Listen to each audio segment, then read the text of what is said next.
तो एसईओ जो है वो basically stands for search engine optimisation.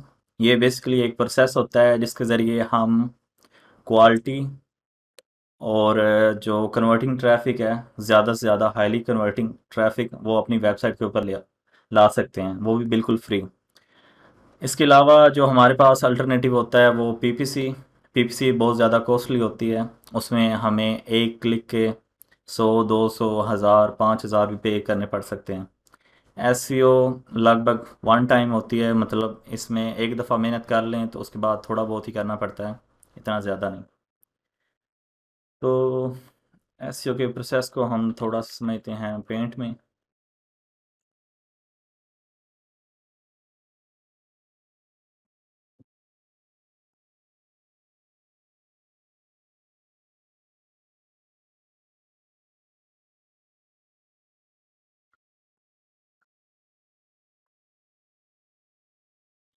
तो सबसे पहली चीज़ जो एसईओ में हम करते हैं वो हम करते हैं नीच रिसर्च, डोमेन और होस्टिंग परचेज करने के बाद।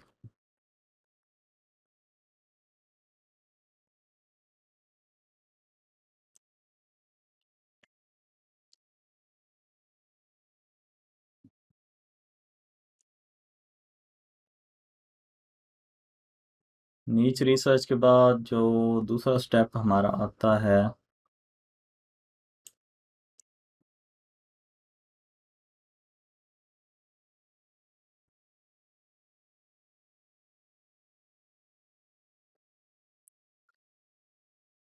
वो होता है कीवर्ड रिसर्च।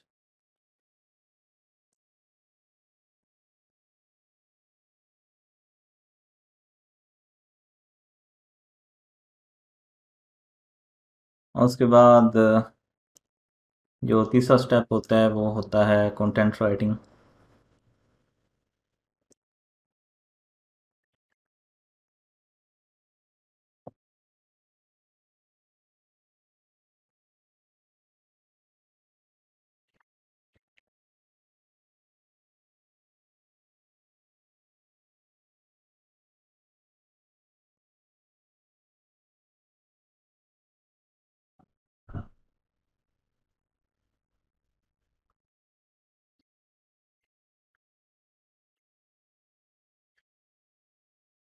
उसके बाद नेक्स्ट स्टेप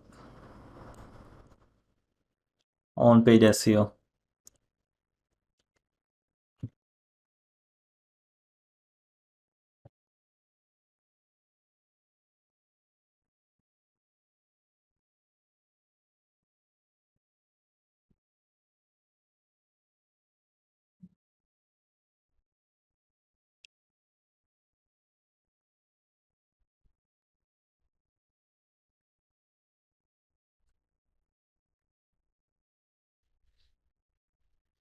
उसके बाद ऑफ पेज एसईओ।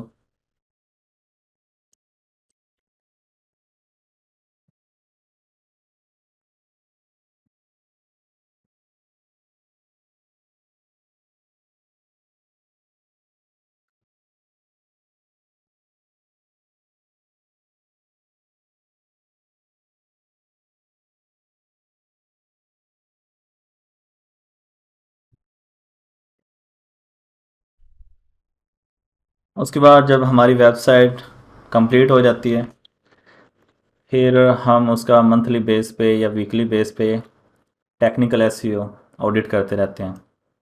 उसमें जो टेक्निकल एसईओ के पॉइंट्स होते हैं वो हम देखते रहते हैं, जैसे कि उसकी इंडेक्सिबिलिटी, उसमें जो टैग्स यूज़ होते हैं, इंडेक्स, नो फॉलो, ये सारी चीज़ें। इंटरनल लिंक्स में कोई नो फॉलो तो नहीं है, या कोई किसी पेज में मल्टीपल H1, या किसी पेज में गलती से नो इंडेक्स आ गया, इस तरह की चीज़ें।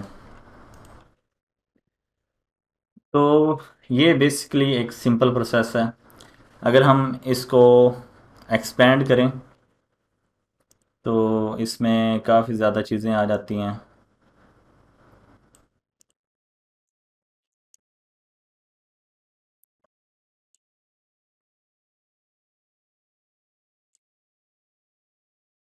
कीवर्ड रिसर्च में कीवर्ड्स की टाइप्स आ जाती हैं।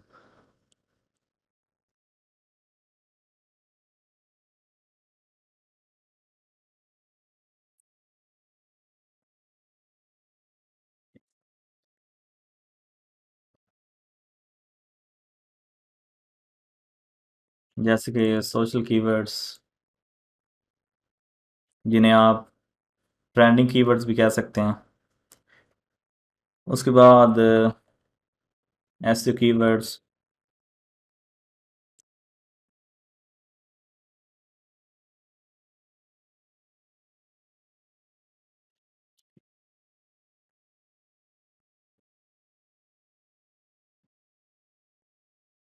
Trending news. तो सोशल कीवर्ड जो हैं वो ज़्यादातर ब्लॉगिंग वगैरह, जैसे कि फेसबुक पे हम ट्रेंड चला देते हैं फेसबुक एड्स के ज़रिए।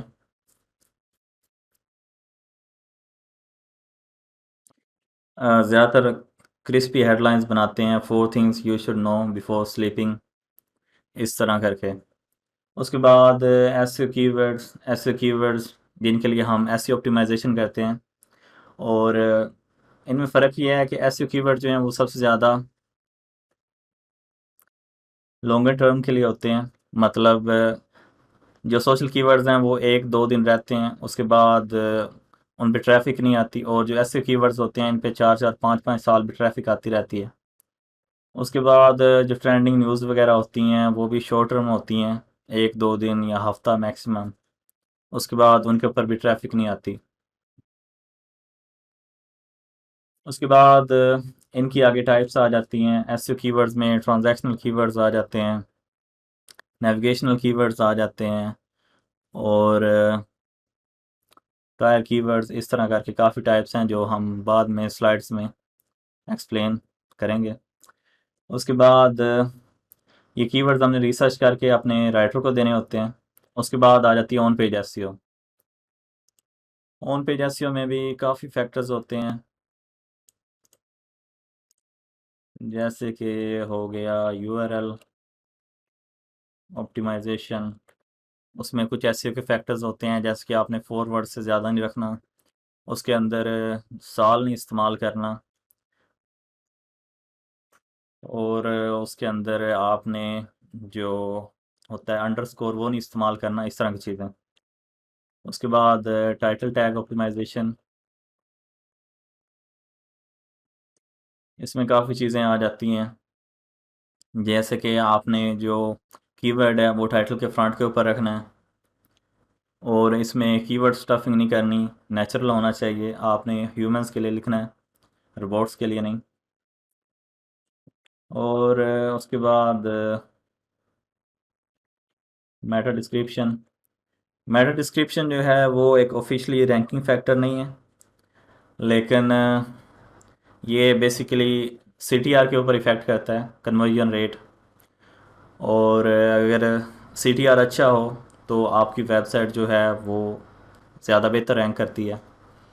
इस वजह से ये बेसिकली एक इनडायरेक्ट रैंकिंग फैक्टर है। उसके अलावा स्कीमा आ जाता है। स्कीमा जो है वो हमारे सर्च रिज़ल्ट की सर्च अपीयरेंस को चेंज कर देता है, और अगर हमारी सर्च अपीयरेंस दूसरों से मुख्तलिफ हो तो ज़्यादा ट्रैफिक आती है हमारी वेबसाइट के ऊपर।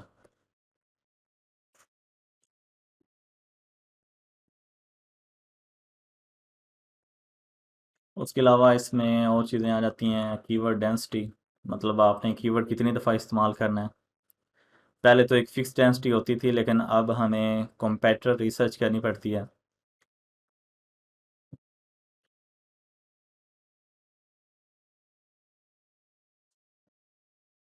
तो उसके अलावा इसमें काफ़ी ज़्यादा और भी फैक्टर हैं जो हम स्लाइड्स में एक्सप्लोर करेंगे। उसके बाद ऑफ पेज एसईओ।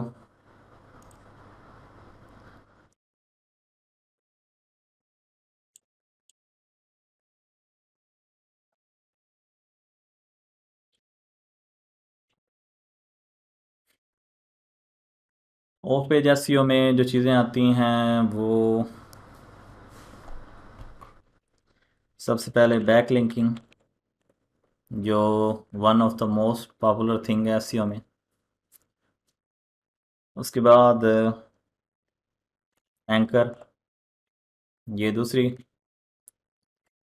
तो बेसिकली ऑफ पेज जो है वो मेन फोकस करती है इन दो चीज़ों के ऊपर। बैक लिंकिंग में आगे काफ़ी ज़्यादा टाइप्स आ जाती हैं, जो आजकल सबसे ज़्यादा इफ़ेक्टिव और पॉपुलर है वो है गेस्ट पोस्ट। उसके अलावा नीच एडिट, वो भी लगभग गेस्ट पोस्ट की एक किस्म है।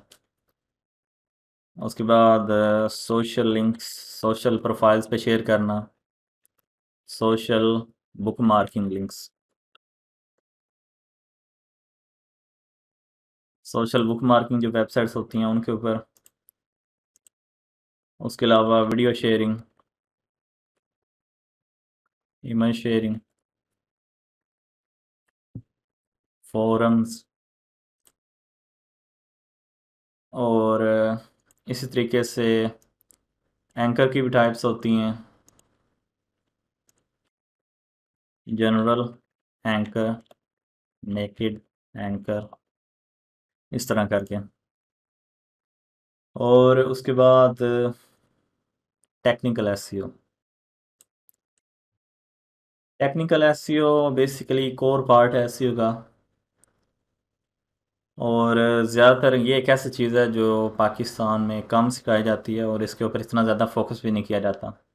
टेक्निकल एसईओ अगर आपको ना आती हो तो 90% चांसेस हैं कि आपकी वेबसाइट जो है वो 5-6 माह के बाद पिनलाइज हो जाएगी।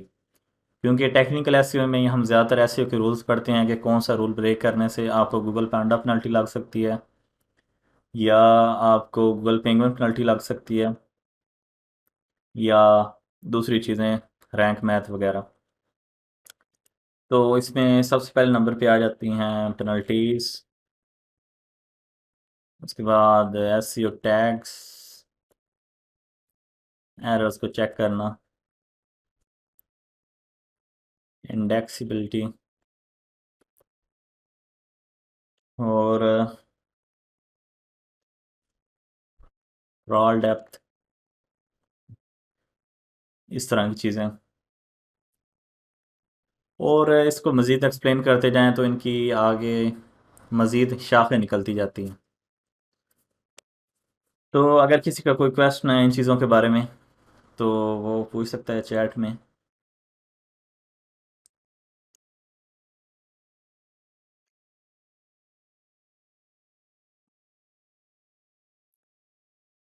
रिकॉर्डिंग कैमटेशिया के ज़रिए हो रही है और इंशाल्लाह आपको एचडी मिल जाएगी। नीच एडिट और गेस्ट पोस्ट, बेसिकली कुछ लोग तो इसको गेस्ट पोस्ट की शाख ही समझते हैं। और नीच एडिट में बेसिकली ये होता है कि हम जो वेबसाइट का एडिटर होता है उसे पैसे देते हैं कि वो जो ऑलरेडी कोई रिटन आर्टिकल है उसके अंदर हमारा हमारी जो वेबसाइट है उसका लिंक ऐड कर दे। डोमेन डोमेन की पेनल्टी ज़्यादातर पेंगुइन पेनल्टी होती है अगर स्पामी बैकलिंक्स क्रिएट हो जाएं तो।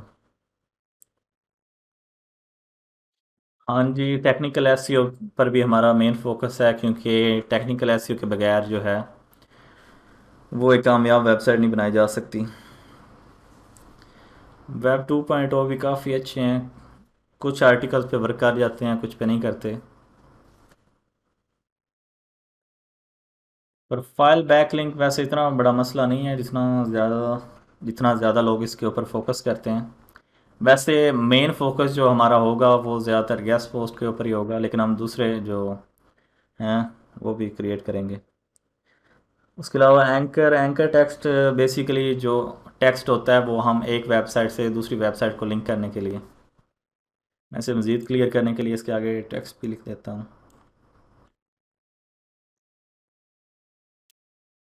ईमेल आउटरीच जो होती है वो बेसिकली गेस्ट पोस्टिंग का हिस्सा है कि हम लोगों को कॉन्टैक्ट करते हैं बैकलिंक बाय करने के लिए। कोर वेब वाइटल्स जो हैं वो बेसिकली टेक्निकल एसईओ में ही आ जाते हैं।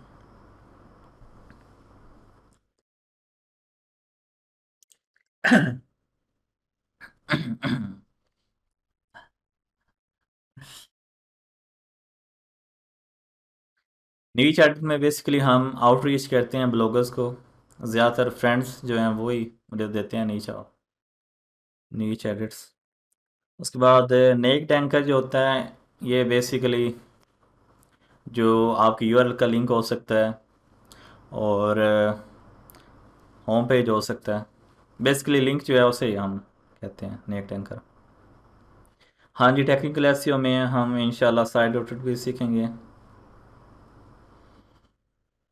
अगर दो मेन चीज़ें पूछें तो अच्छा कंटेंट और बैकलिंक्स। कीवर्ड रिसर्च जो है वो लगभग 70% भी से कहा जाता है पूरी एसईओ का। अगर आपने गलत कीवर्ड सेलेक्ट किया है तो आप कभी भी उसे रैंक नहीं कर सकते। अगर आप किसी ऐसे कीवर्ड को टारगेट करें जो है वेयर इज़ पाकिस्तान या व्हाट इज़ वाटर, अब इस पे लाखों करोड़ों वेबसाइट होंगी और आप इस पे कभी भी रैंक नहीं कर पाएंगे। आपको शायद अरबों स्पेंड करने पड़ेंगे रैंक करने के लिए। पीबीएन पीबीएन जो है वो बेसिकली लाइबिलिटी है, उस पे हम इतना फोकस नहीं करते।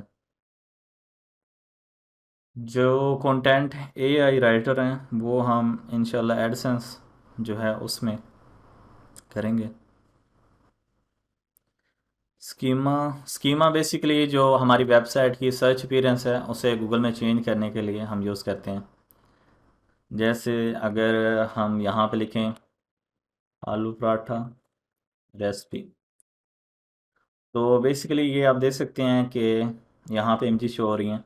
अगर हम नॉर्मल पाकिस्तान लिखें तो यहाँ पे इस तरह के नॉर्मल रिज़ल्ट शो हो रहे हैं। और जो ये स्कीमा वाले रिज़ल्ट्स हैं इनमें स्टार रेटिंग भी है, वोट्स भी हैं, टाइम भी है, कैलोरीज भी हैं और पिक्चर्स भी हैं।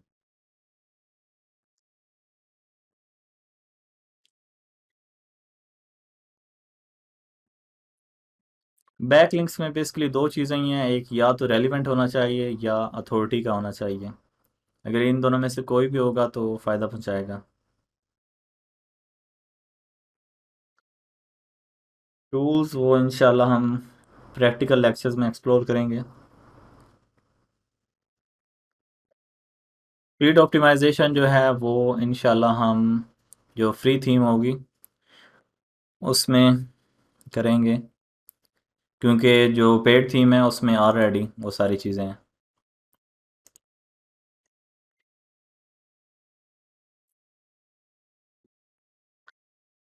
वो ऑडिट का सेक्शन जो है वो टेक्निकल एसईओ में होगा और इंशाल्लाह वो प्रैक्टिकल एसईओ में हम एक्सप्लोर करेंगे।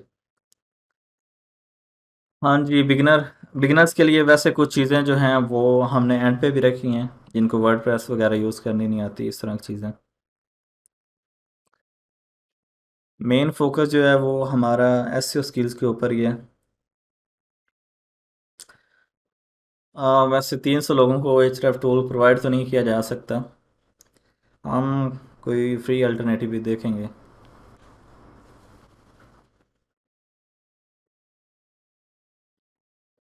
अच्छा, क्वेश्चंस काफ़ी ज़्यादा आ रहे हैं। कुछ ज़्यादा क्वेश्चंस जो हैं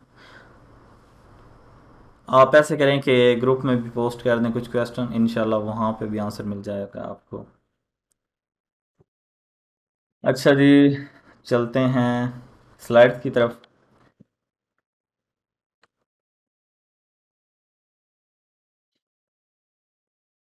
तो ये बेसिकली एक इमेज है यहाँ पे जो काफ़ी हद तक रिप्रेजेंट कर रही है। Traffic monitoring, content, social network strategy, feedback, web design, keyword research, link building, site map.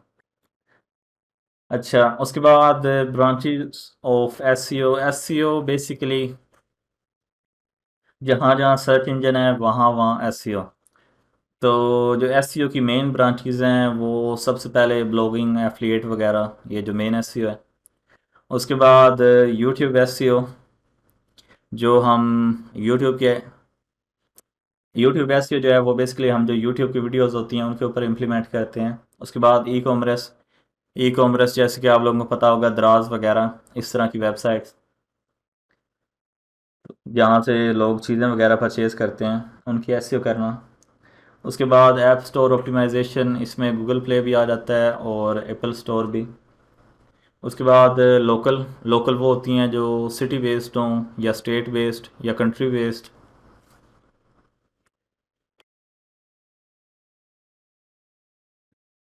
उसके बाद यूट्यूब एसईओ। तो YouTube SEO is the process of optimizing your YouTube videos and channel to increase its rankings via YouTube. तो basically YouTube SEO में हम कुछ SEO practices वगैरह होती हैं जिन्हें हम इम्प्लीमेंट करते हैं और उनकी बदौलत हमारी जो वेबसाइट है वो सर्च इंजन में रैंक करती हैं। सबसे पहले नंबर पे हम जो हमारा कीवर्ड है उससे वीडियो की फाइल नेम यूज़ करते हैं। उसके बाद हम उसका जो टाइटल होता है वीडियो का उसमें नेचुरली से यूज़ करते हैं। उसके बाद हम एक अच्छी सी 300-400 वर्ड्स की वीडियो डिस्क्रिप्शन लिखते हैं, उसके अंदर कीवर्ड को यूज़ करते हैं। उसके बाद हम अपने जो कॉम्पिटिटर्स वगैरह होते हैं उनके कीवर्ड्स लेके तो वो अपनी यूट्यूब वीडियो में यूज़ करते हैं। उसके बाद हम अपनी वीडियो को कैटेगराइज करते हैं एडवांस्ड ऑप्शंस में से। उसके बाद हम जो थंबनेल इमेज होती है उसके फाइल नेम में कीवर्ड को यूज़ करते हैं और कोशिश करते हैं कि इमेज के अंदर भी अपने कीवर्ड को लिखें। उसके बाद सब टाइटल्स और क्लोज्ड कैप्शन रेकमेंडेड हैं। उसके बाद कार्ड्स और एंड स्क्रीन। तो यूट्यूब एसईओ की मैं आप लोगों को एक एग्जांपल दिखाता हूँ। ये जो हमारा फ्री कोर्स था उसके अंदर हमने ये ट्राई की थी। ये हमारे चैनल गेमिंग डायरी। तो ये एक वीडियो थी सिर्फ, ये हमने सिंपल से चैनल बना के और इसकी छोटी मोटी सी डिस्क्रिप्शन लिख के और नीचे अपने आर्टिकल का लिंक दिया था और कैमटेशिया में ओवरव्यूज़ की वीडियोस लेके इसका एक एड्स लाया था 1-2 दिन का और ये रैंक हो गई और इस पे 14,000 और 300 व्यूज़ आ चुके हैं।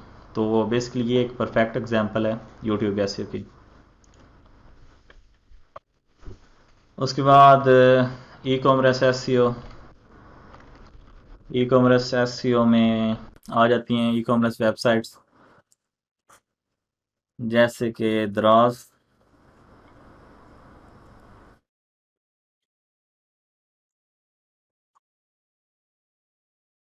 तो ई कॉमर्स वेबसाइट्स में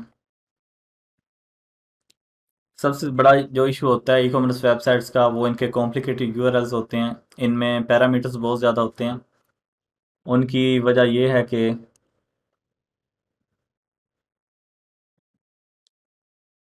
पैरामीटर्स की वजह ये होती है क्योंकि इनमें वेरिएशंस बहुत ज़्यादा होती हैं, जैसे कि कलर वेरिएशंस, साइज़ वेरिएशंस।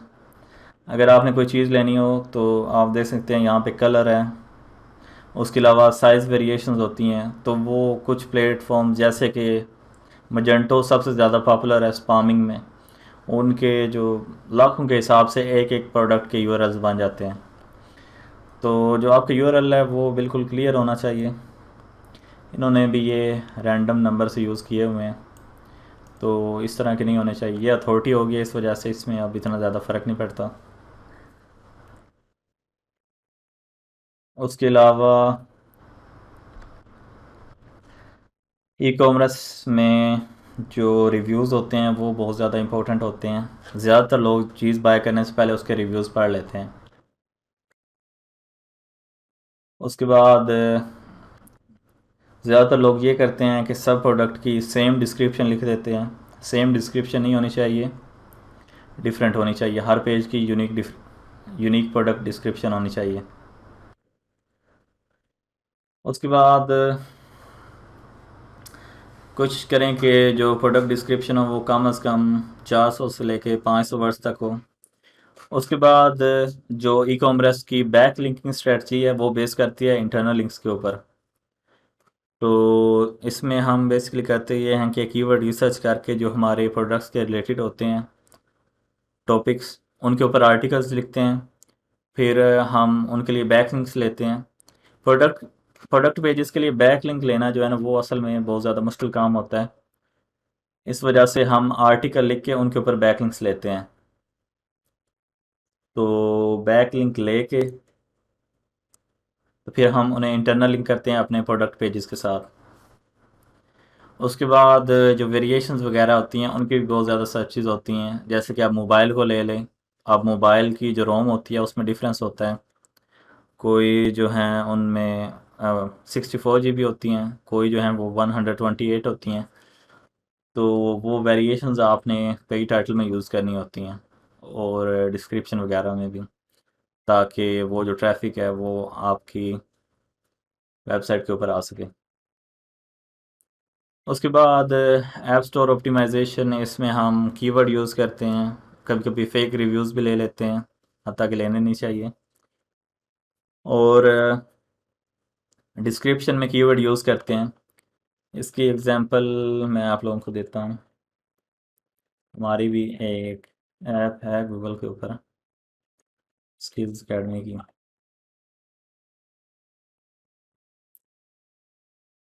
तो ये पहले काफ़ी ज़्यादा यहाँ पे रैंक कर रही थी एंड पे। उसके बाद जब रिव्यूज़ आए हैं तो इसकी हमने अच्छी सी डिस्क्रिप्शन लिखी है। आजकल इसके काफ़ी ज़्यादा बुरे रिव्यूज़ चल रहे हैं क्योंकि हमने इसे अबैंडन कर दिया था।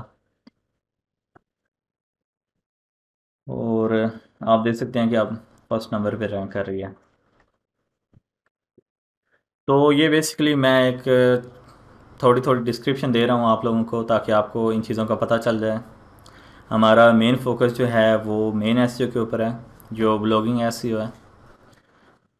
उसके बाद जो मेन एसईओ है वो फोकस्ड है तीन चीज़ों के ऊपर: technical SEO, on page SEO और ऑफ पेज एसईओ।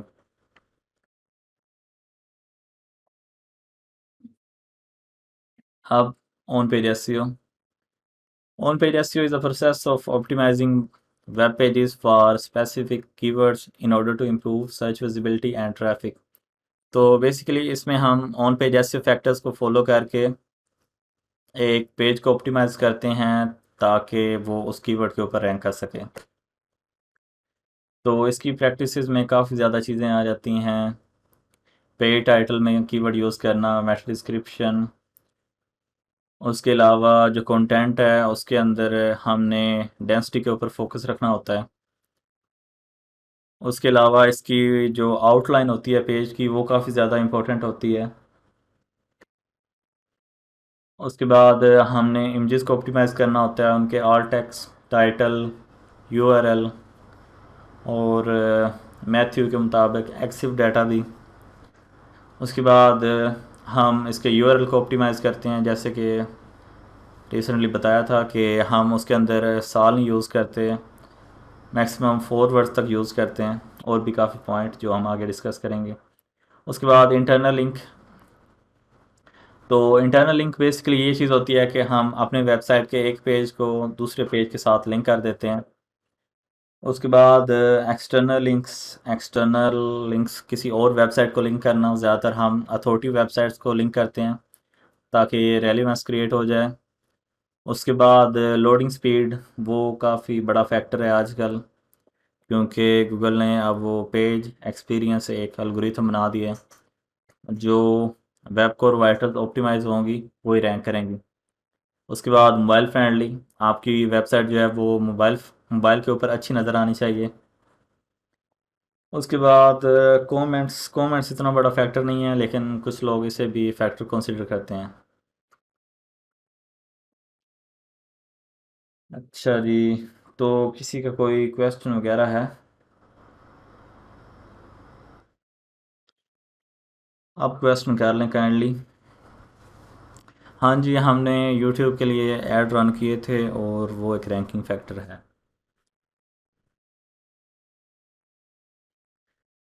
जिनका वॉइस लैग हो रहा है, अब उसका कोई इतना ख़ास सलूशन तो नहीं है हमारे पास, वो रिकॉर्डिंग दे सकते हैं।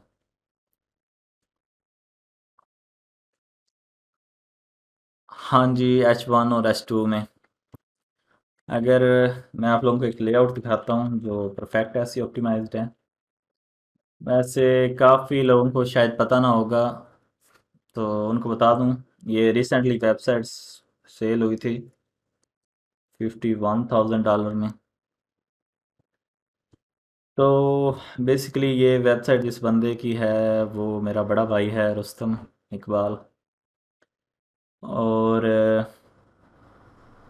लास्ट ईयर उसने सीखना शुरू किया था। इसका डोमेन नेम भी मैंने रखा था।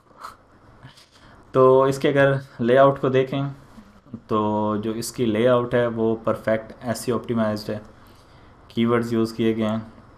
उसके अलावा कन्वर्जन रेट के लिए ये 3 पिक्स, उसके बाद यहाँ पे ये स्टिकी साइड बार।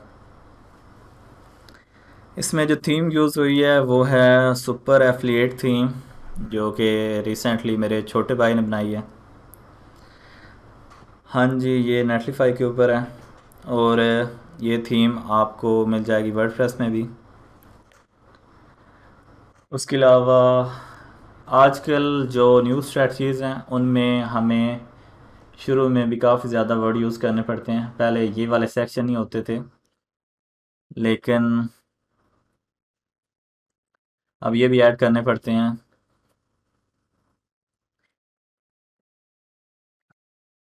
हाँ जी, मैं आपको जो थीम हमने रिसेंटली बनाई है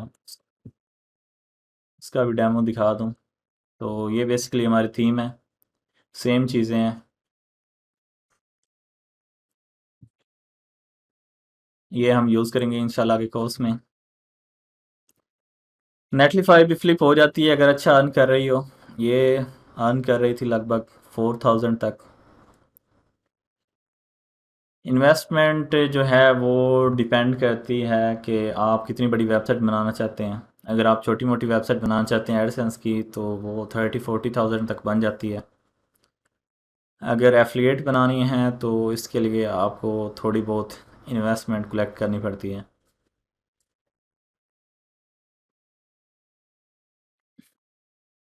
तो ये बेसिकली एक परफेक्ट डिज़ाइन है। पिक्स ये कन्वर्जन रेट के लिए, ये भी कन्वर्जन रेट के लिए। उसके बाद ये चीज़ें गूगल को आजकल काफ़ी पसंद आ रही हैं। उसके बाद ये H2 है। H2 के अंदर ये हमने कीवर्ड यूज़ किया हुआ है। और उसके बाद ये चीज़ जो है उसके बाद ये चीज़, ये अवार्ड्स ये आजकल बहुत ज़्यादा इंपॉर्टेंट हो गए हैं। ये मैं आपको कुछ सीक्रेट स्ट्रेटजीज बताऊंगा इनको लिखने की। और ये मेरी नज़र में आजकल एक बहुत बड़ा रैंकिंग फैक्टर है जो वेबसाइट इन्हें इस्तेमाल कर रही हैं। अब इस वेबसाइट ने जितने भी कंपेटिटर्स थे सबको पीछे कर दिया है अपनी रैंकिंग स्ट्रेटजीज की वजह से। Maximum on page optimization award basically ये चीज़ होती है कि हम जो हैं रिलेटेड सर्चेज वगैरह उनके ज़रिए इन्हें लिखते हैं, ताकि इनका फ़ायदा ये होता है कि अगर कीवर्ड यूज़ हो जाए तो लोग जो हैं जब वो सर्च करते हैं तो उन पे भी हमारा आर्टिकल शो होता है। इस वजह से इसका CTR ज़्यादा हो जाता है और फिर हमारी वेबसाइट रैंक हो जाती है। कोर वेब वाइटल जो हैं वो रिसेंटली गूगल ने एल्गोरिथम बनाया है। अगर आप गूगल पेज स्पीड के ऊपर जाएं और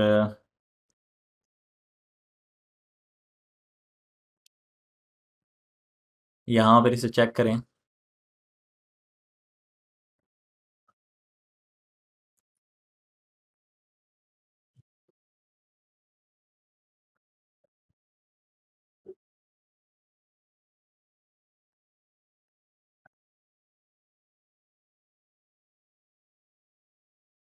तो आप स्पीड इसकी देख सकते हैं 92 और यहाँ पे 100।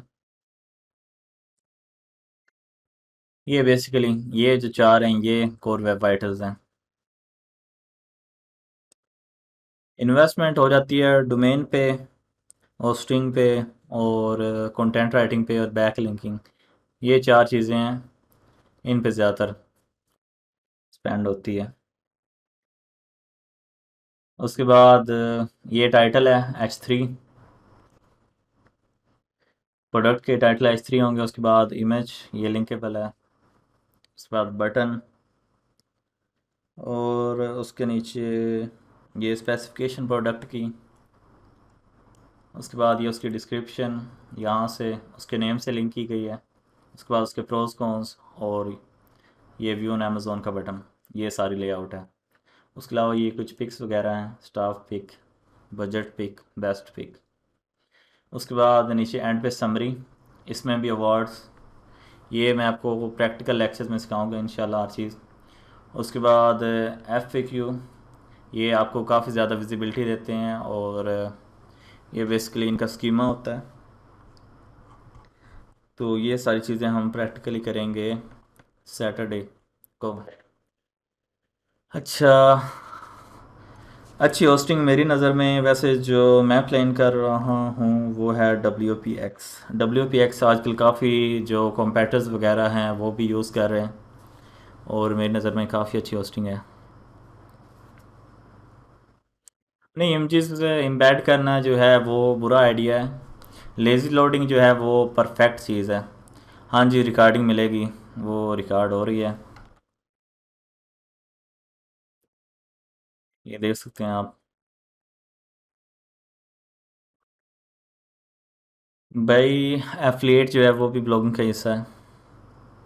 और स्ट्रिंजर कोई इतनी ख़ास नहीं है, रिसेंटली बाय की थी लेकिन बेकार हो गई है क्योंकि उसकी इतनी अच्छी स्पीड नहीं है। वैसे मैं आप लोगों को एक फ्री तरीका भी सिखाऊंगा, जो लोग अच्छी होस्टिंग नहीं अफोर्ड कर सकते वो अपनी वेबसाइट को होस्ट कर सकते हैं नेटलीफाई के ऊपर, अपनी वर्डप्रेस वेबसाइट को। तो मेरी नज़र में वो एक अच्छा ऑप्शन है। आपके जो 20-25 हज़ार स्पेंड होना है होस्टिंग पे वो भी बच जाएगा। फ्री अल्टरनेटिव्स जो हैं उनको भी हम साथ साथ लेके चलेंगे। हाँ जी, स्टेप वाइज। सैटरडे को हम डोमेन परचेज से स्टार्ट करेंगे। हाँ जी, एडसेंस का भी प्लान है। हाँ जी, H1 आप देख सकते हैं, ये H1 है ना, इसके अंदर जो हमारा मेन कीवर्ड है वो ये है। तो आप देख सकते हैं यहाँ भी यूज़ हो रहा है, उसके बाद कंटेंट के शुरू में यूज़ हो रहा है, उसके बाद ये जो हेडिंग है H2 की, इसके अंदर यूज़ हो रहा है, एंड पे समरी है उसके अंदर यूज़ हो रहा है, ये भी H2 है, इस तरह।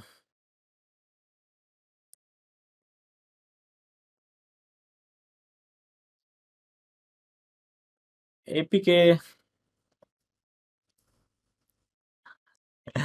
हाँ वैसे मेरा तो बस चलता तो फ्री दे देता, लेकिन उस पे 4-5 मंथ स्पेंड हुए हैं, इस वजह से वो फ़हीम आपको फ्री नहीं दे सकता, लेकिन मैंने उसे कन्विंस कर लिया है 25% डिस्काउंट के लिए। इस वेबसाइट की अर्निंग जो है वो 4 से लेकर 5,000 के दौरान है, और ये 1 साल के अंदर रैंक हो गई थी। जो नेक्स्ट वेबसाइट है वो इसी सेम स्ट्रेटजी को यूज़ करके लगभग 3 माह के अंदर रैंक हो गई थी, और मंथली $3,000 पर मंथ तक पे करने लग पड़ी थी। आर्टिकल चेक करना, वो तो चेक कर सकते हैं हम इस तरीके से। 274 शो हो रहे हैं।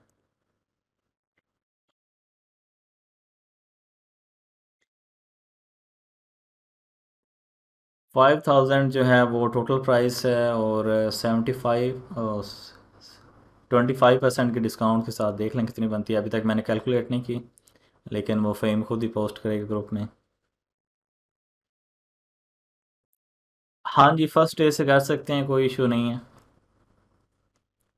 हाँ जी, ये सेम स्ट्रेटजी, ये और भी काफ़ी ज़्यादा एफिलिएट वेबसाइट है उनके ऊपर भी यूज़ हो रही है सेम स्ट्रेटजी, इसीलिए हमने थीम बनाई है। पहले हमें 3-4 घंटे लग जाते थे आर्टिकल बनाने में, अब थीम बनाने के बाद अल्हम्दुलिल्लाह 10 से 15 मिनट लगते हैं, क्योंकि जो टेबल्स हैं और add to glance side bar ये अब खुद ही ऑटो जनरेट हो जाती है। पहले 2 घंटे तो इन्हें बनाने पे लग जाते थे।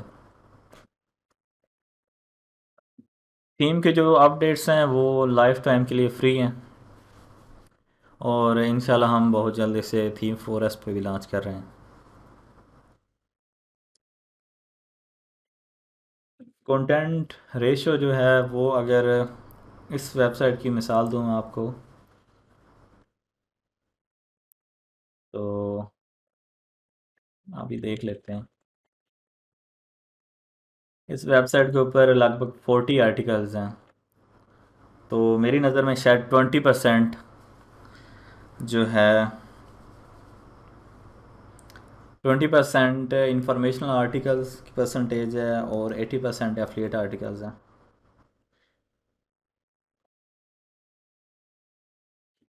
हाँ जी, जनरेट प्रेस अच्छी थीम है, वो इंशाल्लाह हम फ्री अल्टरनेटिव के तौर पे यूज़ करेंगे।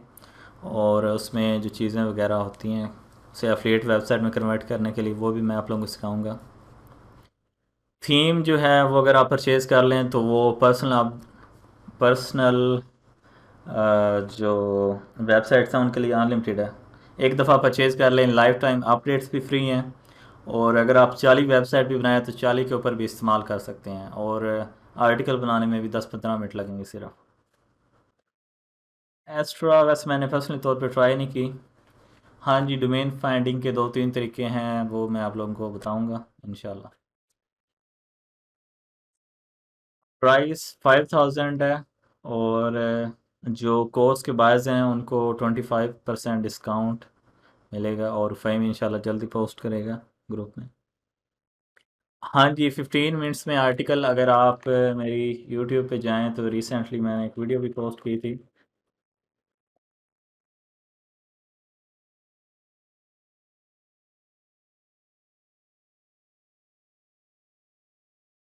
तो ये एक मिनट, ये 15 मिनट के अंदर पूरा आर्टिकल तैयार, स्कीमा और हर चीज़ ऑलरेडी इंक्लूडिंग।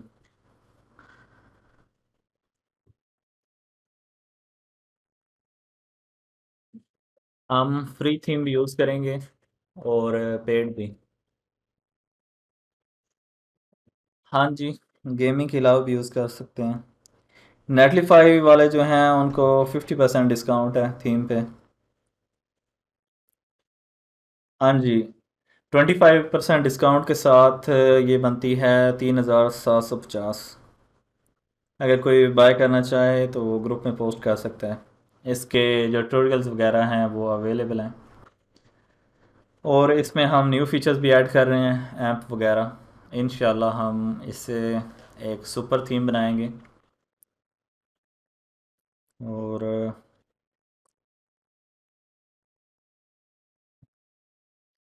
ये आर्टिकल है जो क्रिएट किया था, इसमें FAQ डिस्कस वगैरह हर चीज़ है। और इसकी अगर स्पीड टेस्ट करें, किसी भी स्कीमा की ज़रूरत नहीं है। अगर आप स्कीमा टेस्ट के ऊपर जाएं,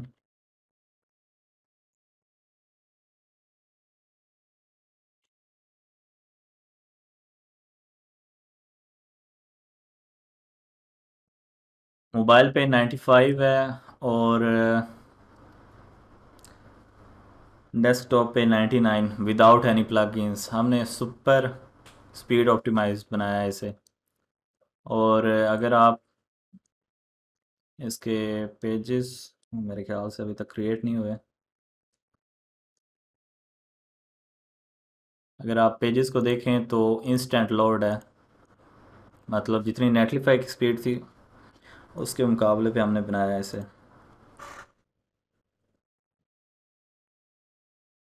हाँ जी, ये स्कीमा आप देख सकते हैं, इसके अंदर 1 2 3 4 5 6 7 8 9 10 11 11 स्कीमा जो हैं वो ऑलरेडी इसमें ऑटो जनरेट होके लग जाते हैं। 11 स्कीमाज बिल्ट इन। आपको कोई प्लग इन स्कीमा वगैरह के लिए यूज़ करना पड़ेगा, वो सारे ऑटो जनरेट हो जाते हैं। एवरेज जो आर्टिकल का वर्ड काउंट होता है वो 3500 से लेके 4000, कभी कभी 5000 तक भी हो जाता है। ये थीम इंशाल्लाह हम यूज़ करेंगे आगे एक बड़े लेवल की एफिलिएट वेबसाइट बनाने के लिए।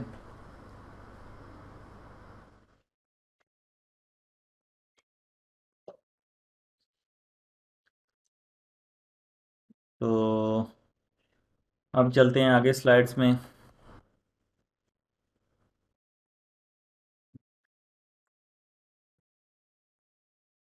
Of page SEO.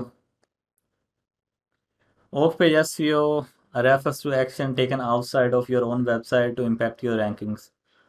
बेसिकली ये वो प्रैक्टिसेस हैं जो हम वेबसाइट से हट के करते हैं। मतलब अगर इनका एक मसला ये है कि ये कोई हमारी वेबसाइट के ख़िलाफ़ भी इस्तेमाल कर सकता है। और ये इन ये एक बहुत बड़ा रैंकिंग फैक्टर भी हैं, जैसे कि बैकलिंक्स और social signals, EAT, branded searches, online reputation, anchor text, ये सारी ऑफ पेज एसईओ में आती हैं। ऑफ पेज एसईओ हम चेक कर सकते हैं एhrefs के ज़रिए।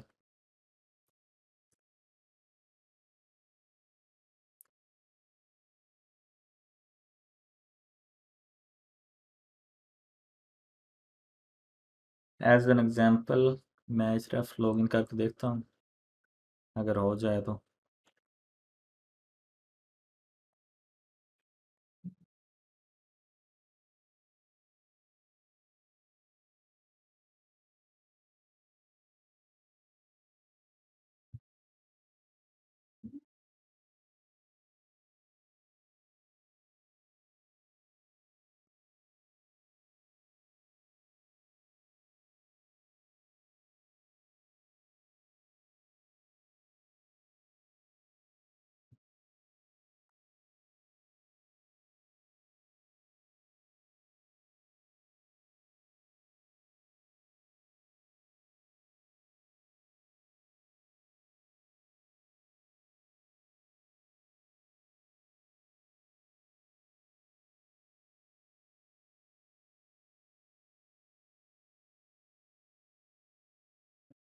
अच्छा, एhref का थोड़ा सा इशू चल रहा है।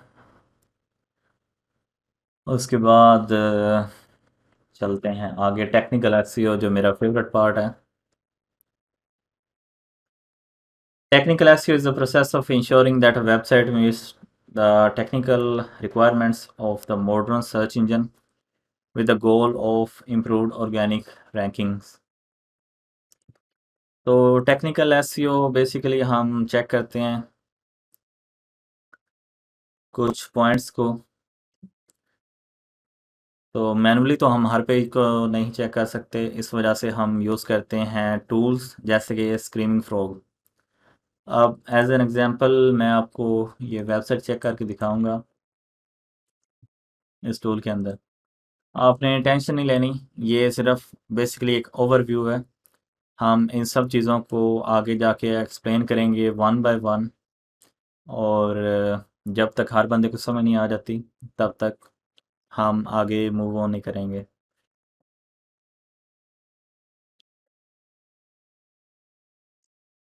तो ये टूल है, ये बेसिकली एक स्पाइडर की तरह, जैसे गूगल हमारी वेबसाइट के एक एक पेज को क्रॉल करता है, उस तरीके से ये भी चेक करता है।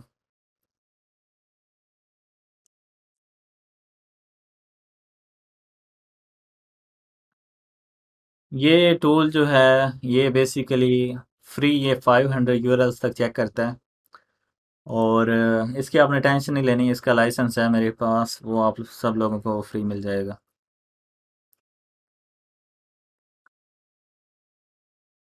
अगर आप खाली इस ऑडिट की सर्विसेज प्रोवाइड कर लें तो आप 40-50 हज़ार तक मंथली अर्न कर सकते हैं।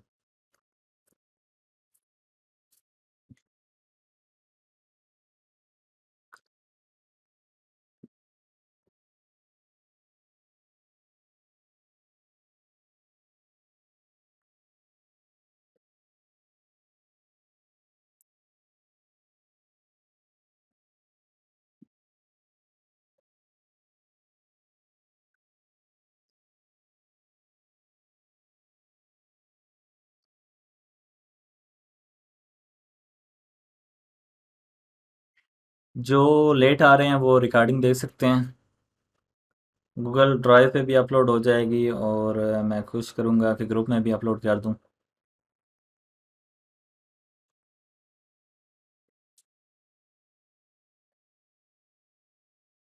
तो ये टूल जो है ये बेसिकली हमारी वेबसाइट के ए टू जी हर चीज़ को एक्सप्लोर करता है।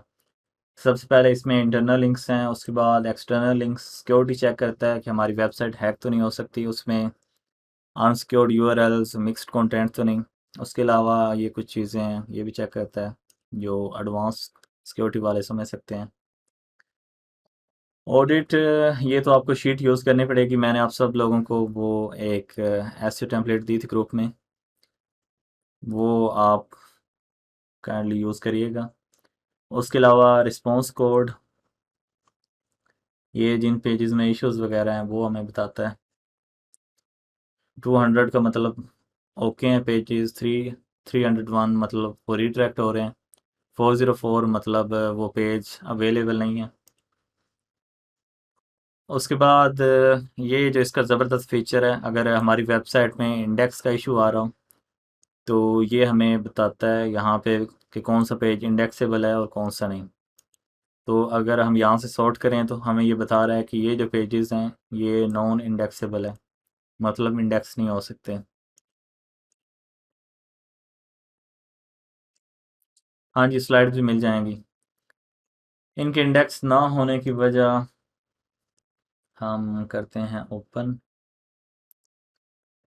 उसके लिए हम इस एक्सटेंशन को यूज़ करते हैं, टिल्ड एस एक्सटेंशन। तो ये हमें बता रहा है कि ये इंडेक्सेबल नहीं है। उसकी वजह है कि ये कैनोनिकलाइज्ड है। कैनोनिकलाइज्ड का मतलब ये होता है कि हम गूगल को कहते हैं कि इस वेबसाइट को इंडेक्स ना करो, उसके बजाय इस वेबसाइट को इंडेक्स करो, जो और इस वेबसाइट की जो भी पावर है या लिंक जूस है वो इस वेबसाइट पे सेंड हो जाए।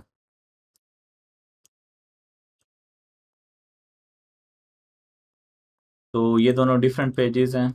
ये पहले गलती से बनाए थे पेजेस, तो बाद में इनको कैनोनिकलाइज करके यहाँ पे सेंड कर दिया गया।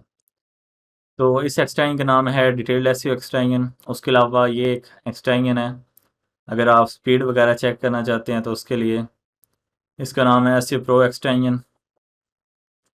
उसके बाद ये कुछ और भी एक्सटेंशन है जो हम आगे जाके एक्सप्लोर करेंगे। ये एडवांस लेवल नहीं है, ओवरव्यू है। अगर आपको समझ नहीं आ रही तो वो हम प्रैक्टिकल में वन बाय वन एक्सप्लोर करेंगे। ये थ्योरी बेस्ड लेक्चर हैं, लेकिन आप लोगों को सिर्फ बताने के लिए कि ये क्या चीज़ें होती हैं। अच्छा, तो ये सारे हमें इश्यूज बताता है जितनी वेबसाइट में। अगर हम इन इश्यूज को फिक्स कर लें तो हम काफ़ी हद तक बच जाते हैं गूगल पेंगुइन वगैरह से। और इसमें ये मैं कुछ आपको चीज़ें बता देता हूँ शुरू से। तो ये सारी चीज़ें क्रॉल करता है, HTML, JavaScript, CSS, images, PDF, flash वगैरह। उसके अलावा एक्सटर्नल लिंक्स आप किसी वेबसाइट को दे रहे हैं तो वो यहाँ से आपको बताता है। अगर किसी लिंक में इशू आ रहा है वो बताता है। अगर आपने चेक करना हो कि कौन से पेज में ये लिंक यूज़ हो रहा है तो यहाँ से आप चेक कर सकते हैं। ये बता रहा है कि इस पेज के ऊपर आपने यूज़ किया था इसे और इस एंकर टेक्स्ट से। तो अगर मैं इस एंकर टेक्स्ट से देखता हूँ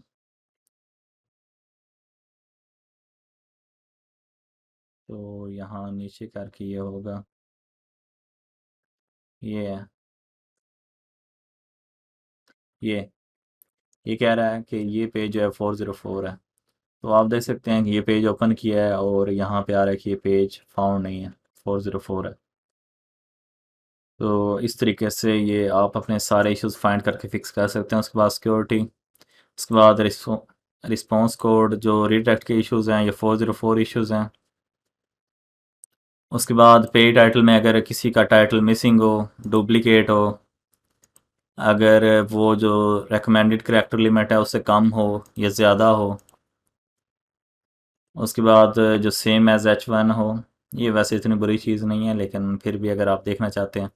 उसके अलावा अगर किसी की मैटर डिस्क्रिप्शन मिसिंग हो, अगर आप सारी मैटर डिस्क्रिप्शन देखना चाहते हो, ओवर 155 करेक्टर्स हो, लोअर देन 70 करेक्टर्स हो, मेटा कीवर्ड्स,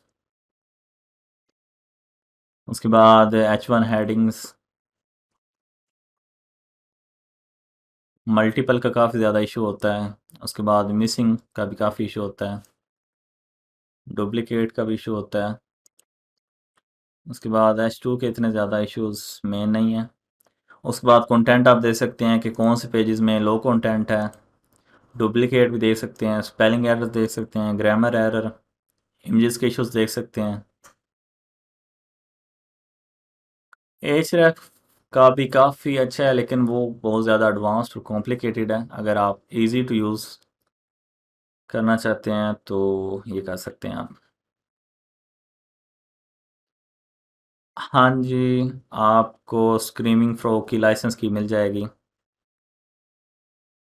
मेन फोकस जो इस कोर्स का है वो एफिलिएट पे है, और एंड पे कोशिश करेंगे कि एडसेंस पे भी फोकस करें। एडसेंस भी अप्रूव हो जाता है आसानी से एफिलिएट वेबसाइट के ऊपर, अगर कंटेंट अच्छा हो। एडसेंस के लिए तो कोई भी थीम यूज़ कर सकते हैं। वैसे ये जो थीम है एफिलिएट की, इसके अंदर भी हम बहुत जल्द एड स्लॉट्स का फीचर ऐड करने वाले हैं।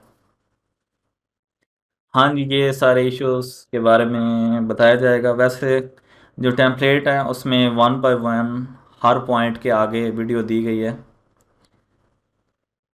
हाँ जी, वो जो थीम है वो अनलिमिटेड वेबसाइट पे यूज़ कर सकते हैं, जो आपकी पर्सनल वेबसाइट्स हैं, उसे कमर्शियली आप क्लाइंट्स वगैरह के लिए नहीं, पर्सनल वेबसाइट्स के लिए।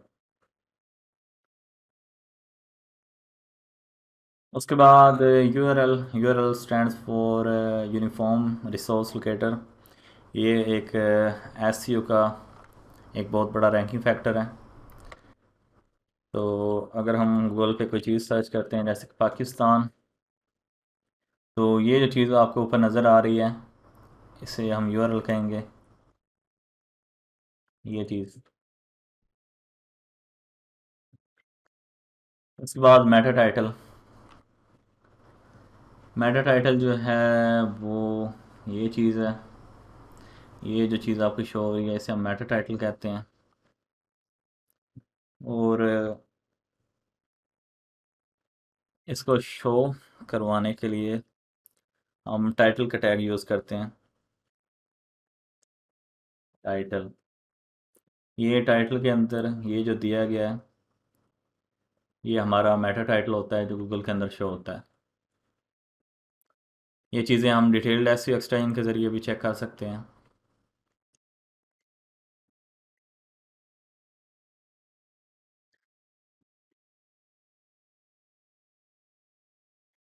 यहाँ से टाइटल आप देख सकते हैं कि इसकी मेटा डिस्क्रिप्शन ही दी गई। अगर मेटा डिस्क्रिप्शन ना दी गई हो तो ये ऑटोमेटिकली फैच कर लेता है कुछ लाइंस। उसके बाद मेटा डिस्क्रिप्शन जैसे कि मैंने पहले आप लोगों को बताया कि ऑफिशियली एक रैंकिंग फैक्टर नहीं है, लेकिन ये सीटीआर के ऊपर बहुत ज़्यादा इम्पैक्ट पड़ता है इसका। तो इस वजह से हमें इसके ऊपर काफ़ी ज़्यादा फोकस करना पड़ता है। तो अगर हमने अच्छी मेटा डिस्क्रिप्शन लिखी हो तो लोग हमारी वेबसाइट को ओपन करते हैं, और हमारा सीटीआर इम्प्रूव होता है। और सीटीआर इम्प्रूव होता है तो हमारी रैंकिंग इम्प्रूव होती है, और रैंकिंग इम्प्रूव होती है तो हम खुश होते हैं और हमें सेल्स मिलती हैं।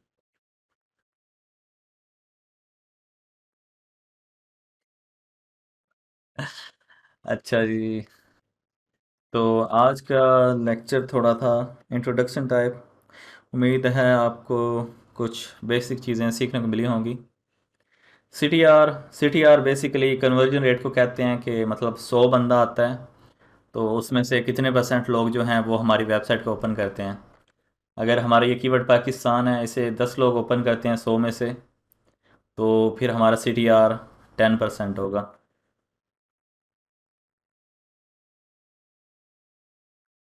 एफिलिएट कीवर्ड्स जो होते हैं उनमें हम इंटेंट को देखते हैं, और उसके सर्च वॉल्यूम को देखते हैं। जबकि एडसेंस में हमारा ज़्यादातर फोकस होता है CPC पे और वॉल्यूम पे। हाँ जी, बनाने को तो हम 3 मंथ्स में बना सकते हैं। वो अपडेट्स वगैरह की वीडियो ग्रुप में है, वो आपको लिंक मिलता रहेगा। अपडेट सिस्टम हम बना रहे हैं। थीम की डिटेल्स आपको ग्रुप में मिल जाएंगी। आज की आप लोगों की सबकी असाइनमेंट ये है कि आपने Meta title, URL, Meta description के ऊपर रिसर्च करनी है, और इन तीनों की स्लाइड्स बना के ग्रुप फाइल के अंदर अपलोड करनी है। आप वर्ड यूज़ कर सकते हैं, वर्ड पैड यूज़ कर सकते हैं, या नोट पैड यूज़ कर सकते हैं।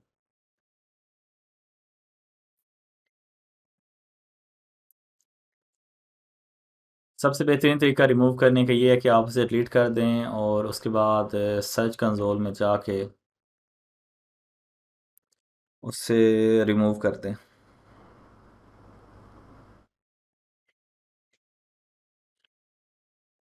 सर्विसेज वेबसाइट्स ज़्यादातर आती हैं लोकल एसईओ में, और उनके लिए हमें बनानी पड़ती हैं citations, Meta title, URL and Meta description, in 3 topics के ऊपर। ये मैं ग्रुप में भी डिटेल पोस्ट कर दूंगा।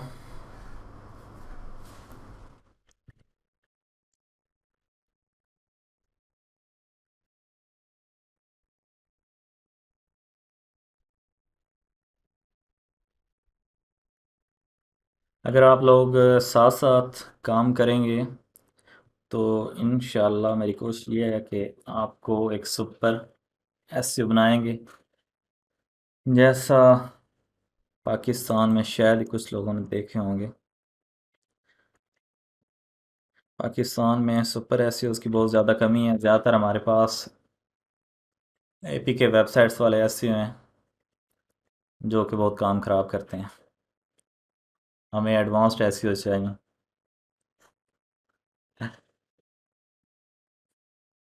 और किसी के क्वेश्चन है पूछ लें क्या? अच्छा जी।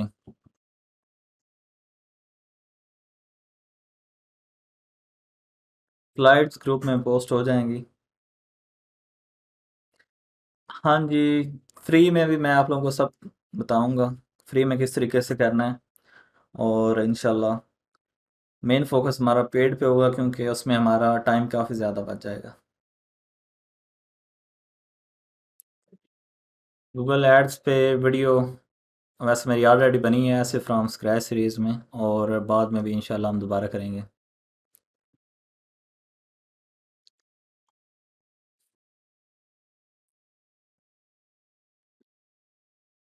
नहीं, कैटेगरी की परसेंटेज वो टोटल जितने भी आर्टिकल होते हैं सबकी एक परसेंटेज होती है।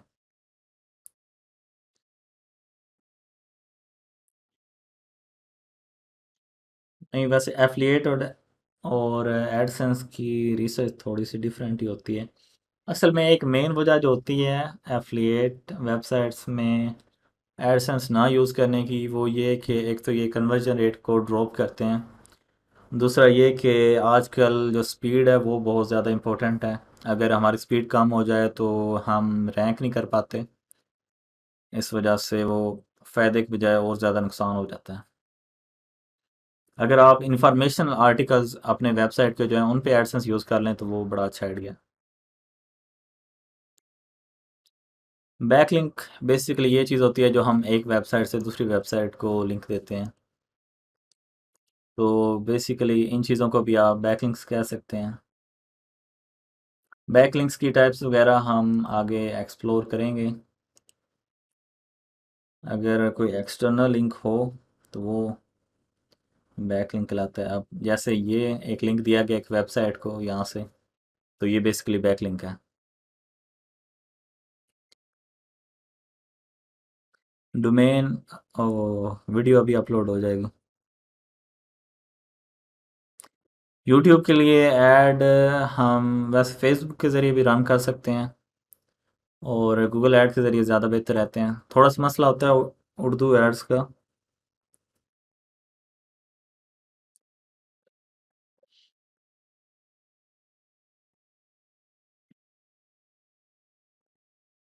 HTML का स्ट्रक्चर हम इंशाल्लाह पढ़ेंगे नेक्स्ट लेक्चर में।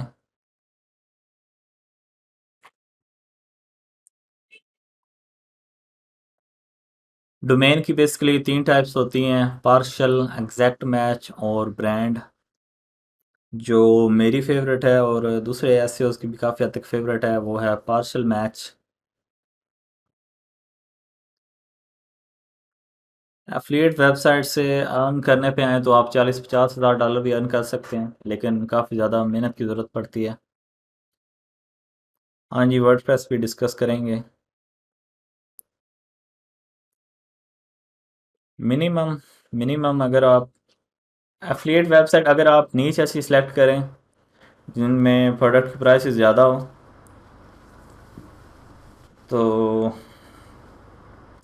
उन पे काफ़ी ज़्यादा हमें मिलती हैं कमीशन। बिगनर्स के लिए वैसे मेरे ख्याल से अगर आपके पास बजट ना हो तो फिर तो एडसेंस ही करना पड़ता है। एफिलिएट भी कर सकते हैं। अब ये जो वेबसाइट स्टार्ट हुई थी इसके लिए मेरे भाई के पास इतना बजट नहीं था, तो फिर उसने फ्रीलांसिंग से काफ़ी ज़्यादा अर्न करके अपनी मंथली इनकम स्पेंड करके इसे स्टार्ट किया था। फिर बाद में जब इसकी इनकम स्टार्ट होगी फिर इसकी इनकम के ज़रिए ही उसने इसे एक्सपेंड किया है। नीच नीच बेसिकली कहते हैं टॉपिक जिसके ऊपर हम अपनी वेबसाइट को बनाते हैं। तो कोशिश हम करते हैं कि हम ऐसे टॉपिक सेलेक्ट करें जिनमें कंपटीशन इतना ज़्यादा ना हो। फ्यूचर आपने खुद डिसाइड करना होता है।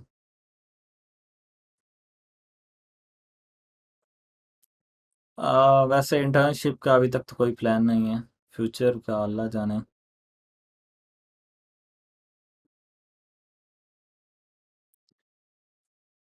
एफिलिएट के बाद भी वैसे इंफॉर्मेशनल ऐड कर सकते हैं। हाँ जी, वो सारी चीज़ें भी हम सीखेंगे।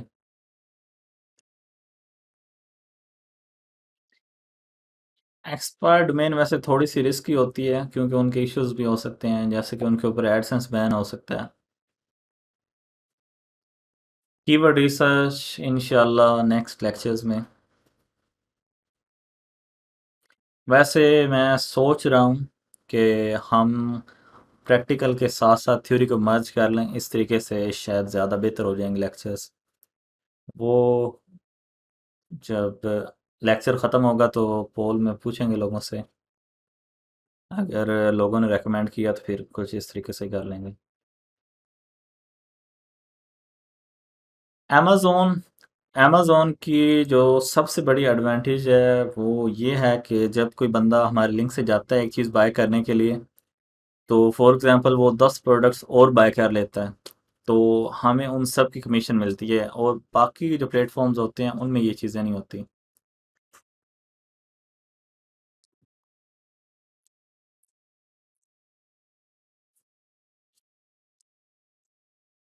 टेक्निकल एसईओ ज़्यादातर लाइव, जो प्रैक्टिकल होंगे उनमें एक्सप्लेन होगी। हाँ जी। सबसे ज़्यादा जो मोस्ट प्रॉफिटेबल सेक्शन है एसईओ का वो है बैकलिंकिंग। अमेज़ोन का जो सबसे बड़ा अल्टरनेटिव है वो क्लिक बैंक ही है। क्लिक बैंक की भी थोड़ी सी प्रोडक्ट मुश्किल होती हैं क्योंकि उनके स्कैमी टाइप पेजेस होते हैं, उन पे सेल करना थोड़ा सा मुश्किल होता है। इस वेबसाइट पे स्पेंड जो हो चुका है वो मेरे ख्याल से लगभग कोई 5-6 लाख तक शायद होगा। असल में इसमें राइटर बहुत ज़्यादा चीप थे। 25,000 पर मंथ की इनकम सैलरी बेस्ड राइटर्स थे, इस वजह से इस पे खर्चा नहीं हुआ। और इसके अलावा जो इसके बैक लिंक थे वो डाटी के वेबसाइट वगैरह से भी काफ़ी ज़्यादा ले लिए गए थे, तो इस वजह से राइटिंग की और बैक लिंकिंग की इतनी ज़्यादा कॉस्ट नहीं आई। असल में भाईजान वो जो दूसरी इवन बिल्डर्स की वेबसाइट है वो एफिलिएट के लिए अच्छी नहीं रहती। उनकी वजह ये है कि उनका साइज़ बहुत ज़्यादा होता है और वेबसाइट स्लो बहुत ज़्यादा हो जाती है। भाई कमीशन काम भी कर दे, अगर आप सही मेहनत करें तो इतना ज़्यादा फ़र्क नहीं पड़ता, काफ़ी अच्छी इनकम आ जाती है।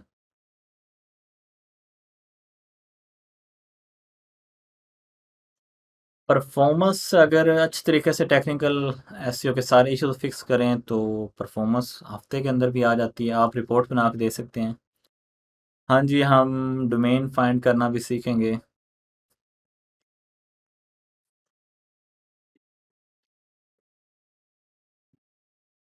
एफिलिएट मार्केटिंग में हम ज़्यादातर आर्टिकल डिज़ाइनिंग की सर्विसेज प्रोवाइड कर सकते हैं, कीवर्ड रिसर्च, आर्टिकल राइटिंग और बैक लिंकिंग और ऑडिट और स्पीड ऑप्टिमाइजेशन, इस तरीके से काफ़ी ज़्यादा। हाँ जी, कैम्टेशिया से रिकॉर्डिंग हो रही है। सारा कोर्स 3 माह के अंदर कवर होगा।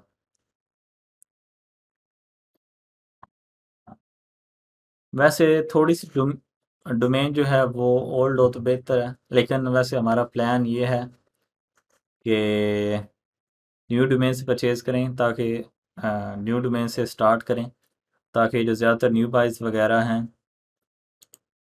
वो हर चीज़ सीख सकें, सैंड बॉक्स वगैरह ब्रेक करना। अगर आप अच्छी गेस्ट पोस्ट बैकलिंक्स ले लें तो फिर आप 301 रिमूव कर सकते हैं। मेरी जो फेवरेट नीच है अमेज़ोन के अंदर वो टेक है।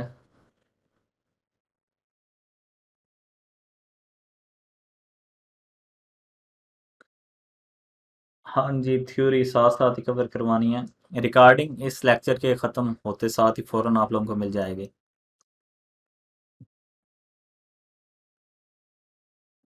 हाँ जी, स्कॉलरशिप बैकलिंग जो हैं वो भी इंशाल्लाह हम एक्सप्लोर करेंगे।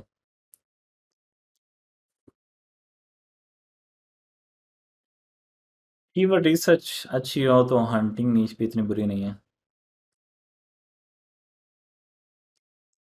अगर स्ट्रेटजी वीक हो तो, अगर आप टेक्निकल एसईओ के मास्टर हों तो फिर आप पेनल्टीज वगैरह से बच जाते हैं ज़्यादातर।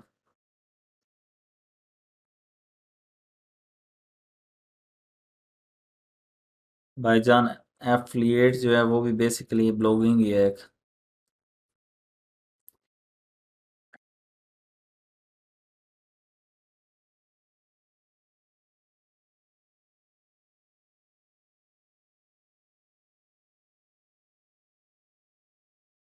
वो तो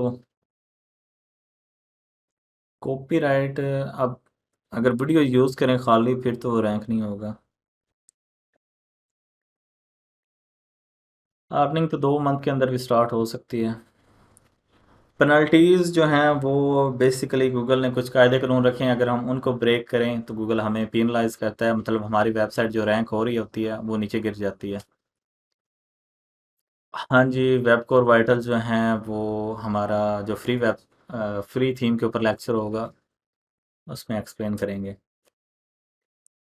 जो वेबसाइट फ्लिप करने का ज़्यादातर होता है क्राइटेरिया, वो बेसिकली जो एवरेज इनकम होती है 12 माह की, 12 मंथ्स की, उसको हम मल्टीप्लाई करते हैं 30 के साथ। ज़्यादातर ये क्राइटेरिया होता है।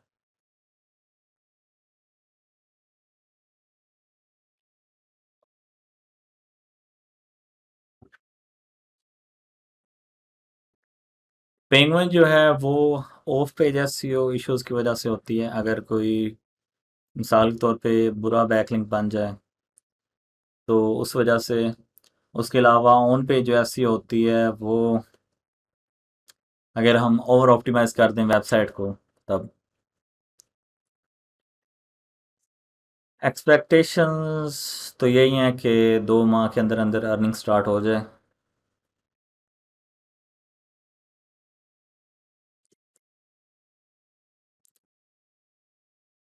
स्पीड हम तेज़ कर सकते हैं कैशिंग प्लगइन्स के ज़रिए। हाँ जी, सर्फर एसईओ भी काफ़ी अच्छा टूल है।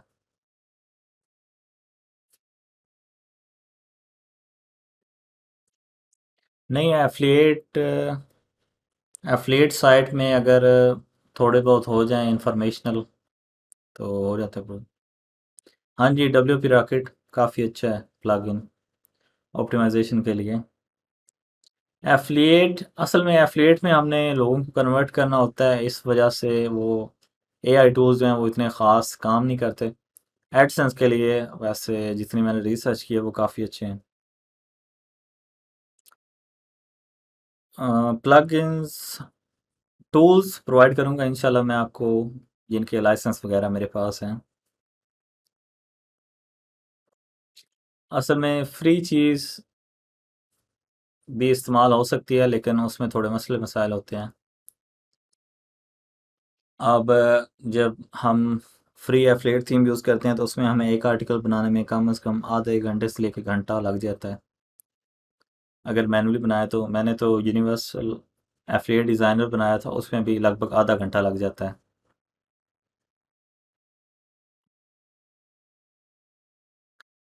एफिलिएट वेबसाइट के लिए एक्सपर्ट से एक्सपर्ट भी, वैसे अगर उसकी बैकलिंक प्रोफाइल अच्छी हो तो एक्सपर्ट भी यूज़ कर सकते हैं। रेडिट और जो क्यूरा है वो हमारी जो वेबसाइट की ट्रस्ट है उसे इंक्रीज़ करते हैं।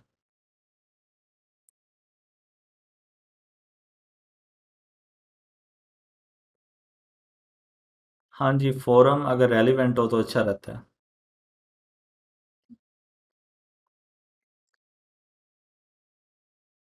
20 आर्टिकल लगभग हों तो मेरे ख्याल से $1000 अर्न किया जा सकता है अगर आप उसे अच्छे तरीके से रैंक करें। हाँ जी, इंटरनल लिंकिंग जो है वो बहुत ही ज़्यादा हेल्प करती है रैंकिंग में।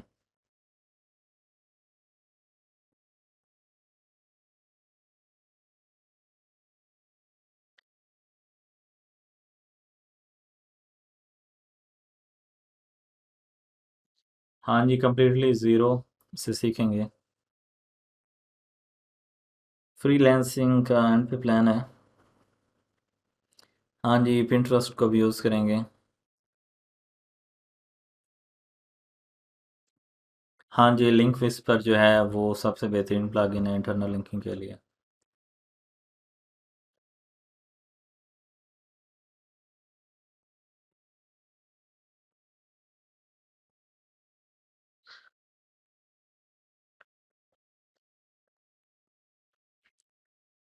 जो ई कॉमर्स एसईओ की कीवर्ड रिसर्च होती है उसमें बेसिकली हम प्रोडक्ट का जो नेम है उसे रिसर्च करते हैं। तो उसमें जो वेरिएशंस वगैरह होती हैं वो हम उसके टाइटल में, जैसे कि उसका साइज़ हो गया, लेंथ वगैरह, ये सारी चीज़ें हम पेज के टाइटल में यूज़ करते हैं।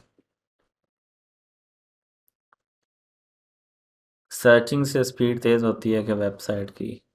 सर्चिंग मतलब एफिलिएट वेबसाइट 3 माह एवरेज काफ़ी होते हैं उसे रैंकिंग स्टार्ट करने के लिए। कीवर्ड फाइंडर भी अच्छा टूल है लेकिन यूज़ किए हुए काफ़ी वक्त हो गया।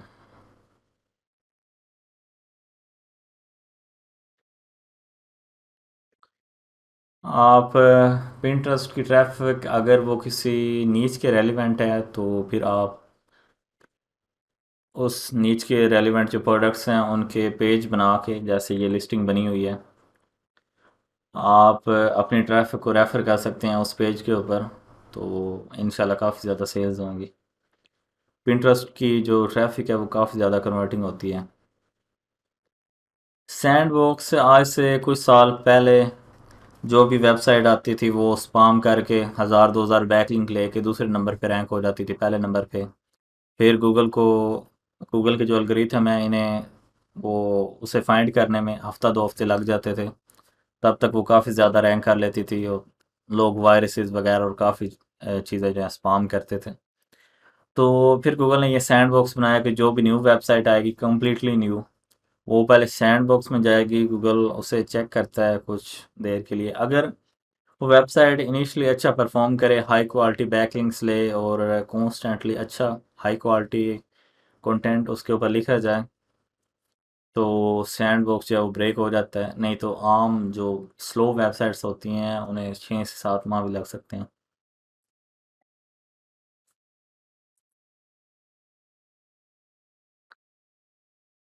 कीवर्ड फाइंडर भी काफ़ी अच्छा टूल है, पहले यूज़ करते थे लेकिन अब इतना ख़ास नहीं यूज़ कर रहे हैं। आर्टिकल आप साथ साथ लिखवाते जाएं, आप एक दफ़ा चाहे तो उसे नो इंडेक्स कर दें वेबसाइट को जब तक।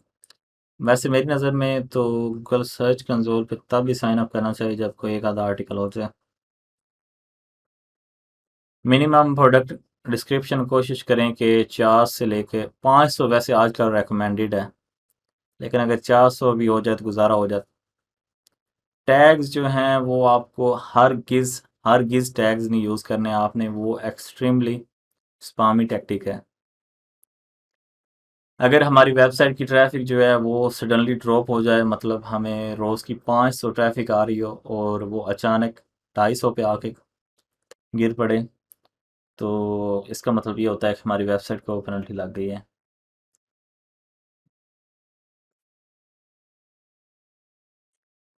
हाँ जी, उसके अगर क्वालिटी बैकलिंक्स हैं तो होम पेज पे रिडायरेक्ट कर लें।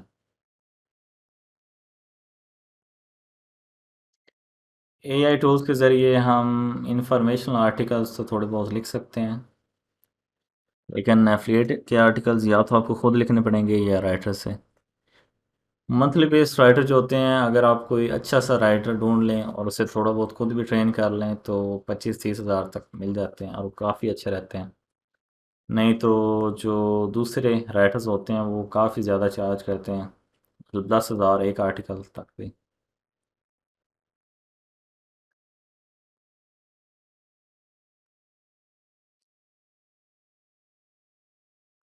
हाँ जी, कुछ अच्छे राइटर हैं जो मैं आपको रिकमेंड करूँगा।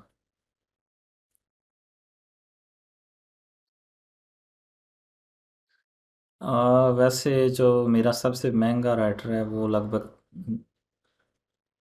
2.3 रुपीज़ पर वर्ड ले रहा है।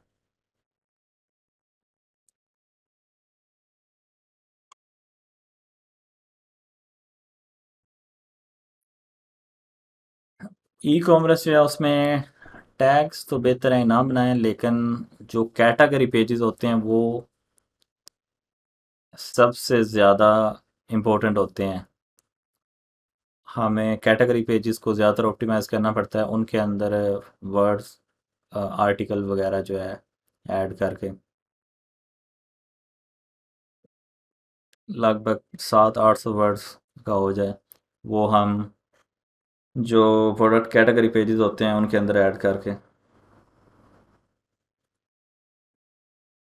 हाँ जी, ग्रुप के अंदर अगर कोई सर्विसेज वगैरह प्रोवाइड करता है राइटिंग के हवाले से, वो पोस्ट कर सकता है, लेकिन काइंडली स्पाम ना कीजिएगा, नहीं तो अप्रूवल लगाना पड़ेगा।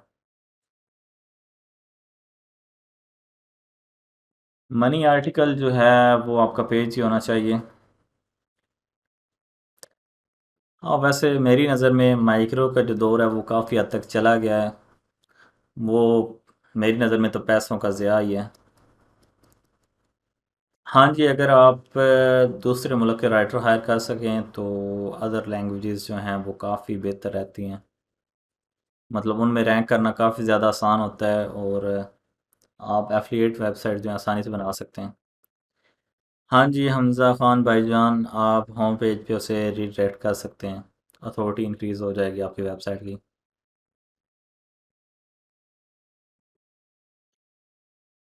फाइवर और अपवर्क, हाँ जी, फाइवर कभी कभी बैक लिंकिंग अगर अच्छे हों तो कर लेते हैं। वैसे असल में इस वक्त तो मेरे पास अपनी पर्सनल टीम है, अगर आप bigtechies.com खोलें, वहाँ पे अरसलान, अब्दुल्ला सरफराज, उस्मान हैदर वगैरह और साजिद वो मेरे साथ काम कर रहे हैं, 4 बॉयज़।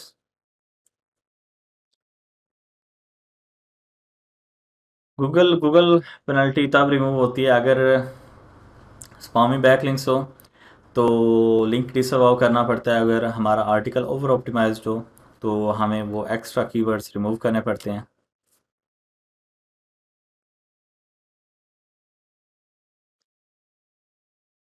कंटेंट वैसे ज़्यादातर हम अपने कॉम्पिटिटर्स वगैरह से भी देख सकते हैं।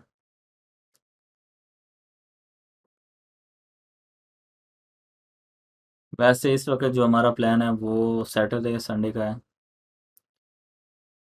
थीम थीम में हमने फीचर्स एक बहुत ज़्यादा, मतलब ये थीम जो है ना, दूसरी जो मार्केट में आपको थीम्स मिलेंगी वो ज़्यादातर डेवलपर्स ने बनाई हैं।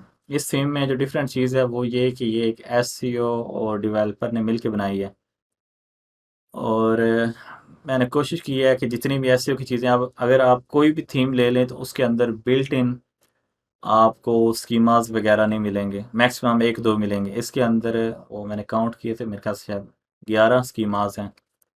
वो ऑटो जनरेट होते हैं। उसके अलावा ये सारे feature, table of content auto generate होता है, at a glance auto generate होता है, टेबल सारा जिस पे आधा घंटा लग जाता है वो ऑटो जनरेट होता है।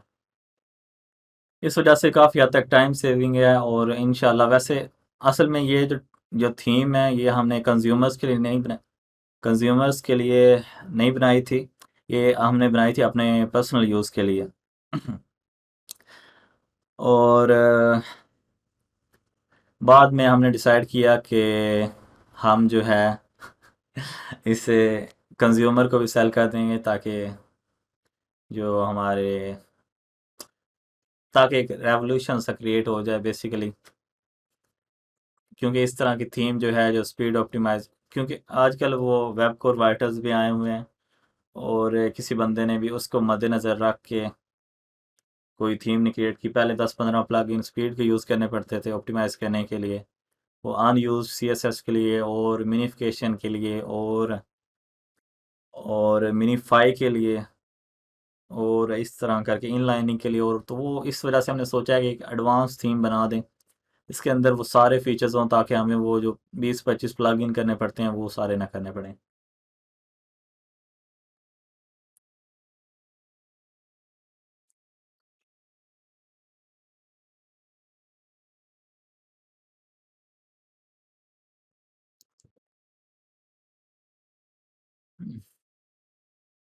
असल में ज़्यादा डिस्काउंट अगर मेरी पर्सनल चीज़ होती तो वो मैं आपको दे सकता था। पर्सनली जो मेरी लास्ट प्रोडक्ट्स थी वो तो मैंने आपको फ्री दे दी हैं। उसके बाद ये असल में थीम जो है वो मेरे भाई ने बनाई है, तो उसका थोड़ा हिसाब किताब डिफरेंट है। तो क्लास का टाइम ओवर हो गया है। जो थीम परचेज़ करना चाहते हैं, कलर स्कीम के फीचर जो हैं वो ऐड कर दिए जाएंगे। परफेक्ट टेक रिव्यूज़ जो है वो वर्डप्रेस प्लेटफॉर्म है, ओ सॉरी नेटलीफाई प्लेटफॉर्म है। लेकिन वर्डप्रेस जो है वो अगर नेटलीफाई पे हम शिफ्ट हुए थे फीचर्स की वजह से, तो इस वजह से वो फीचर्स अब हम ले आए हैं वर्डप्रेस के ऊपर, तो इसे मैनेज करना काफ़ी आसान है। अभी तक वैसे कोई भी थीम जो है वो मैंने प्रोवाइड नहीं की। जनरेट प्रेस वो ऑलरेडी फ्री है। नेटलीफाई एक प्लेटफॉर्म है, ये बेसिकली एक होस्टिंग भी है और इनका एक कंटेंट मैनेजमेंट सिस्टम भी है जैसे वर्डप्रेस का होता है।